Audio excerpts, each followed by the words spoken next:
Il a été rappelé ce matin que les programmes d'enseignement scolaire, aussi bien au lycée qu'en CPGE, euh, avaient introduit l'outil numérique. Et donc, ma proposition d'intervention n'a pas du tout vocation à discuter de l'intérêt du numérique chez les étudiants, mais peut-être plutôt de dire que finalement, se former pour un enseignant au rudiment de Python peut servir à agrémenter un cours pour aller un petit peu plus loin que des choses sur lesquelles on est habituellement bloqué. Je vois deux avantages en fait à l'informatique, la puissance de calcul et puis la non-limitation à des situations qui sont solvables, euh, qui sont solubles enfin, sur le plan analytique. Je vais illustrer ça avec deux exemples. Un premier exemple en chimie des solutions. L'idée, c'est de tout ce que je vais vous présenter là, c'est plutôt de vous montrer qu'on peut créer des simulations pour justement discuter un petit peu de physique et de chimie. Donc la première en chimie des solutions, avec la mise en solution d'un acide dans l'eau, ça peut aussi bien concerner des collègues qui sont aujourd'hui au lycée ou d'autres qui sont dans le supérieur. Et puis après, un deuxième exemple en cinétique. Alors je suis désolé, je vais aller un petit peu au pas de course parce qu'en 10 minutes, enfin, voilà, je risque d'aller un petit peu vite et je vais sans doute peu vous parler de programmation, mais plutôt vous présenter des produits finis en espérant que ça puisse vous donner un petit peu envie d'aller mettre le doigt dans la programmation. Alors, et puis tout ce que je vous projette là sera mis à disposition ainsi qu'une vingtaine de simulations complémentaires que vous pourrez utiliser de votre côté. Donc, sur le premier point, sur la mise en solution d'un acide dans l'eau, voilà, classiquement, on va modéliser ce type de transformation au moyen de deux réactions, soit eh bien, uniquement la réaction de l'acide avec l'eau, soit au moyen de deux réactions, l'acide avec l'eau et l'autoprotolyse de l'eau.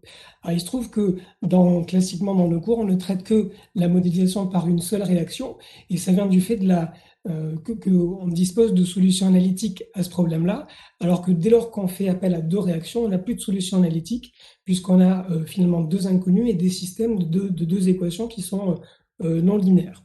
Donc c'est dans ce genre de situation-là que l'outil numérique va être, à mon avis, pertinent.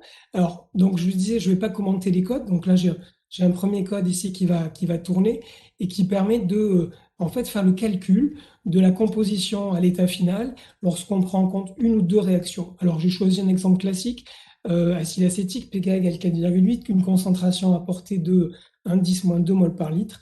Et on trouve qu'on utilise une réaction ou deux réactions en fait, dans les deux cas, un taux de distillation de 4% et un pH, un pH à l'équilibre de 3,4.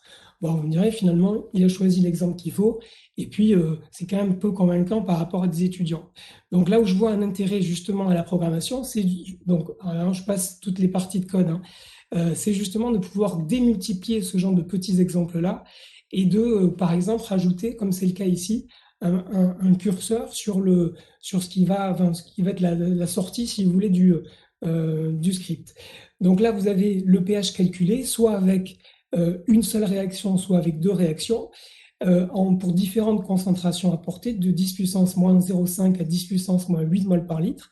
Et je peux, au moyen du curseur qui est ici, eh bien, faire varier le pK finalement de l'acide et constater que finalement, quel que soit eh bien, le pKa que je vais aborder, donc là, enfin, choisir 4,5 ici, 7, etc.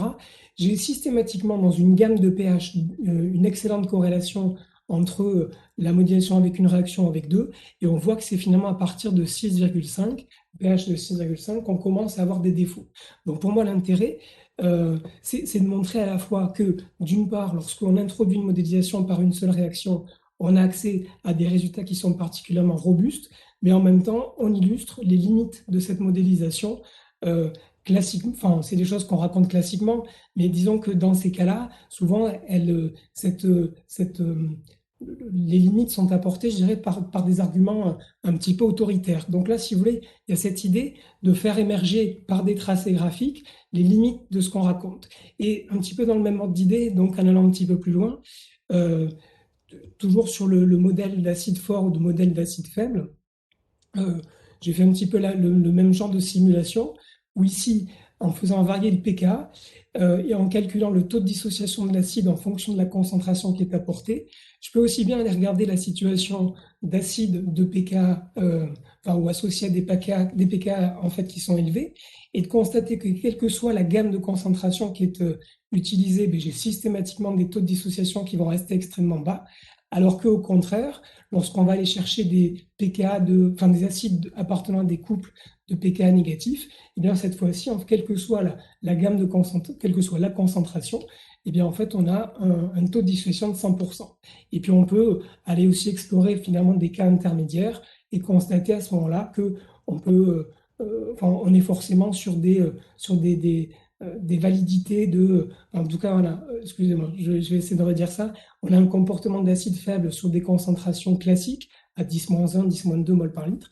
En revanche, lorsqu'on va chercher des concentrations un peu moins classiques, mais beaucoup plus faibles, on retrouve un comportement d'acide fort. Donc l'idée, c'est vraiment à un moment de se passer peut-être de l'outil calcul, en tout cas analytique, pour pouvoir aller explorer les limites des modèles et discuter vraiment de physique-chimie. Sur la deuxième partie, alors bon, c'est pareil, il me reste plus que 3 minutes 40, donc je vais essayer d'être un petit peu, d'aller à l'essentiel. L'idée là, c'est de partir d'un TP classique, d'une décoloration d'une solution contenant des ruglossine qui a un colorant bleu par les ions hypochlorites. Je vous ai donné là toute une série il y a un protocole, il y a un traitement des données expérimentales avec Python, si ça peut vous convaincre finalement que en utilisant un seul outil, on peut finalement faire tout ce qu'on faisait aujourd'hui avec des tableurs. Et l'idée pour moi, c'est d'aller discuter un petit peu de choses qu'on fait rarement. C'est-à-dire régulièrement, on va déterminer des lois de vitesse, mais souvent, on n'en fait rien.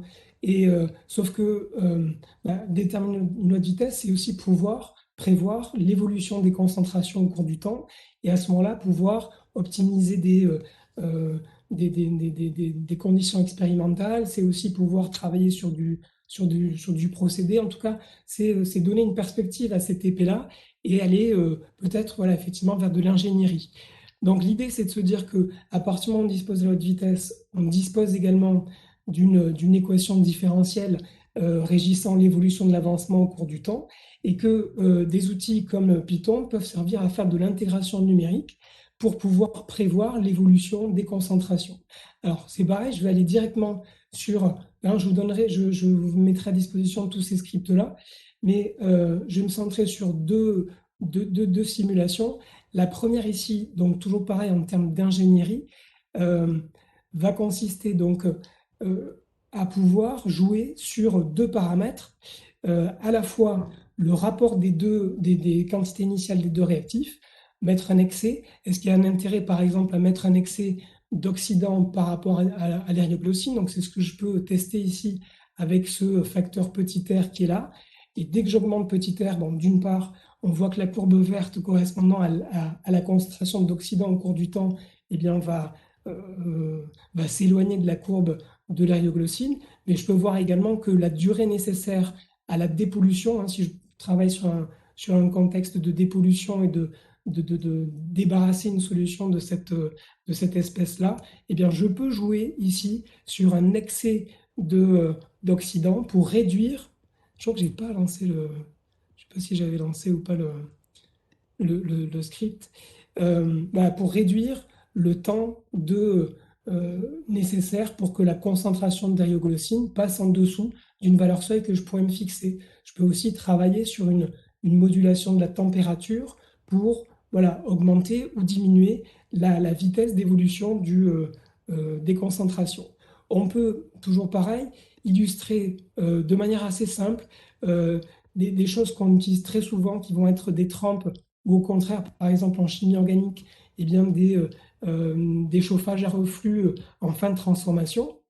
C'est le cas par exemple ici. Si j'augmente pour la deuxième partie pour la deuxième partie ici la température, eh bien, je vais pouvoir noter une augmentation de la conversion des réactifs, et donc qui me permet de justifier ce traitement final qu'on utilise régulièrement en chimie organique. Au contraire, si je diminue fortement la température dans une deuxième partie, eh bien, de justifier ce qu'on opère donc, dans le cas de trempe, avec ensuite un maintien de la concentration au cours du temps. Et dernière, je sais que j'ai dépassé, mais simplement pour dire qu'après, on peut ensuite déboucher sur des procédés. Pourquoi pas étudier des réacteurs pistons avec ici l'évolution du taux de conversion en fonction de la longueur du réacteur et pouvoir encore à nouveau travailler sur eh bien, l'effet de la longueur du réacteur piston. Ça peut intéresser par exemple tous les collègues qui sont en BTS, ceux qui vont être en CPGE. Et puis, au contraire, réduire la longueur du réacteur et constater qu'en sortie du réacteur, je vais récupérer un mélange qui ne répondra pas aux éventuelles attentes qui étaient proposées. Donc, si je voulais faire une conclusion extrêmement rapide, je dirais que Python permet à la fois d'explorer les limites des modèles, de donner aussi des images pour travailler le sens physique, de fournir, à mon avis, des aides à toute une série d'étudiants qui pourraient être bloqués par le formalisme qu'on utilise dans nos cours, et puis aussi, je crois, contextualiser nos apprentissages, éviter qu'on fasse des mesures de constant d'équilibre ou d'enthalpie de réaction, mais qui soit en fait, dans l'enjeu soit simplement la fin de la conclusion de la séance de TP. Et voilà. Merci Jean.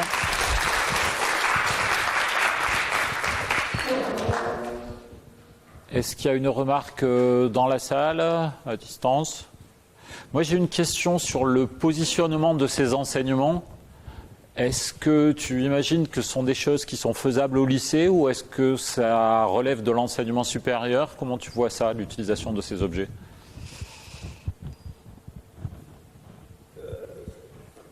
Enfin, je vois des possibilités d'utilisation aussi bien dans le supérieur que dans le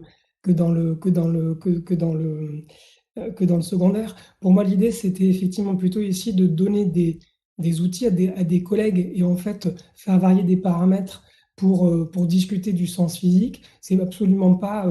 Enfin, là, si vous voulez, ces codes-là n'ont pas vocation particulièrement à être communiqués aux étudiants. On peut très bien tout à fait les communiquer aux étudiants. L'idée, c'est plutôt voilà, d'armer les collègues avec des outils nouveaux et peut-être de ne pas être dépendant d'un certain nombre de simulations qui existent déjà sur Internet. Et puis finalement, on dit, bah, tiens, moi j'aurais bien voulu changer tel ou tel paramètre pour me fabriquer à moi-même la simulation qui correspond à l'illustration que je souhaite, enfin à ce que je veux en fait montrer. Mais on est bien d'accord que ce que je suis en train de faire là, c'est bien de discuter, de faire tourner un modèle pour montrer ce à quoi il peut servir. Mais on peut également